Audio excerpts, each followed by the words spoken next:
नमस्कार। आप देख रहे हैं सारा अशोकनगर और मेरा नाम है हितेंद्र भदौलिया। अशोकनगर जिले के चर्चित एवं सनसनीखेज मामले ऋतिक सोनी मुस्कान जैन की मौत के मामले में पुलिस ने एक बड़ा खुलासा किया है। पुलिस अभी तक तमाम सबूतों और साक्ष्यों पर ही बात कर रही थी, मगर अब उसका कहना है कि उनके हाथ में एक ऑडियो लगी है जिसमें ऋतिक और मुस्कान की बातचीत है, और इसके आधार पर पुलिस ये समझ पाई है कि इस मौत का असली कारण क्या था। आज पुलिस अधीक्षक राजीव मिश्रा ने इसका खुलासा करते हुए कहा कि जो वीडियो और फोटो ऋतिक ने मुस्कान को ख़त्म करने के बाद और ख़ुद को सुसाइड करने से पहले लोगों को भेजे थे, वही असली वजह थी इस पूरे मौत और हत्याकांड के पीछे की। उन्होंने कहा है कि जिस वीडियो की ऑडियो की वो बात कर रहे हैं उसमें कई बार मुस्कान रोती और विलखती हुई दिख रही है और अपने जो वीडियो फ़ोटो हैं उनकी मांग करती है या डिलीट करने की बात कर रही है। देखिए पुलिस अधीक्षक राजीव मिश्रा ने और क्या बोला इस मामले को लेकर। प्रथम दृष्टया उसमें सुसाइड नोट भी मिला था, उसकी भी लगभग पुष्टि उसके जो परिजनों द्वारा हैंडराइटिंग दी गई है उससे, और हमारे सोर्सेज से जो हमें हैंडराइटिंग मिली उससे ये पुष्टि लगभग हो चुकी है कि वो उसी की है। जो वहाँ पर विभिन्न साक्ष्य पाए गए थे, परिस्थितिजन्य, तकनीकी साक्ष्य, सीसीटीवी और कॉल डिटेल वगैरह, ये सबसे भी ये लगभग हम पहुँच चुके थे कि इनका आपस में विवाद हुआ और उसके बाद में ये स्थिति बनी। लड़के ने लड़की को मारा और खुद भी उसने सुसाइड कर लिया। दोनों बहुत परेशान थे। अभी हमें उनके परिजनों की तरफ से, उनकी मदर की तरफ से और उनके भाई की तरफ से कल एफआईआर होने के बाद उनको भी, क्योंकि वो ये सब हुआ तो परेशान रहे होंगे, उसके बाद उनके मोबाइल में एक लड़का और लड़की का वार्तालाप मिला जिसमें कि कुछ समय पूर्व कही है, जिसमें लड़का लड़की दोनों आपस में बात कर रहे और लड़की बार बार लड़के को वो फोटो और वीडियो देने के लिए बोल रही है या उसको डिलीट करने के लिए बोल रही है कि आप उसको डिलीट कर दो। लड़का उस चीज को घुमा रहा है, मना कर रहा है कि मेरे पास नहीं है, फिर कभी स्वीकार कर लेता है। फिर बच्ची ने ये बोला कि अगर आप डिलीट कर चुके हो तो मुझे स्क्रीनशॉट भेज दो, आदि इत्यादि। परंतु वो उसको इस बात को लेकर दोनों में तनाव चला और 2-3 बार लड़की बहुत फूट के रोई है उस ऑडियो में। ऑडियो हमारे पास है जिसको विवेचना में संलग्न किया गया है। लगभग अब ये स्थापित हो रहा है कि उस फोटो और वीडियो को लेके दोनों में तनाव था, दोनों में इस प्रकार की बातचीत हो रही थी जो हमारे सामने आई है।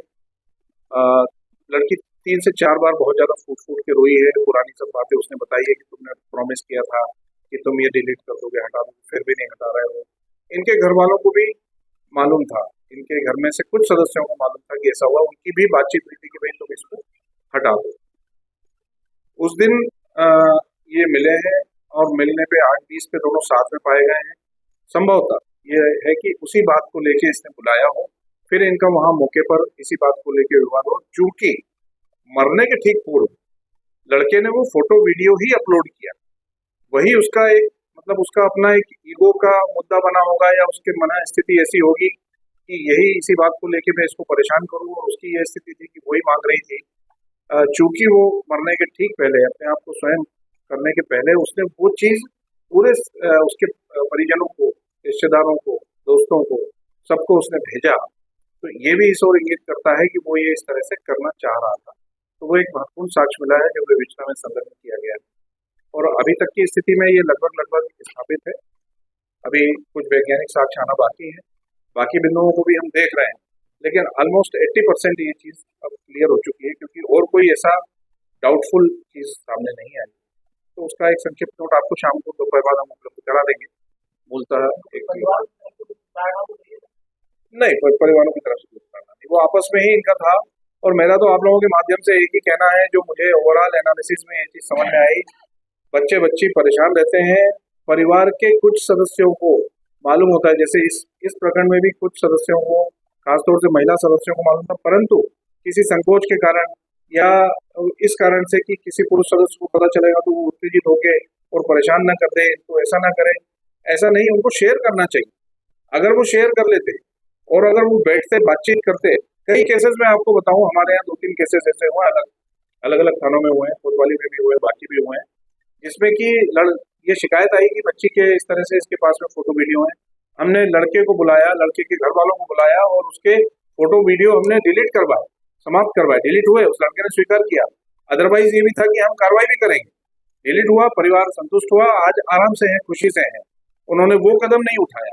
तो यदि कहीं कोई ऐसा किसी के भी संज्ञान में आता है तो आप बताएं। हम ऐसा नहीं है कि हम सीधे उठा के कार्रवाई कर देंगे या सख्त कुछ कर देंगे, देख के उस प्रकरण के हिसाब से ऐसा कुछ करेंगे कि ये इस तरफ ना जा पाए, जो बच्चा बच्ची इस तरह से चले जाते हैं वो स्थिति ना बने। बच्चे परेशान रहते हैं, किसी को शेयर करते नहीं हो, ऐसा कदम तो ये ना उठे, ये सब लोग ध्यान रखें।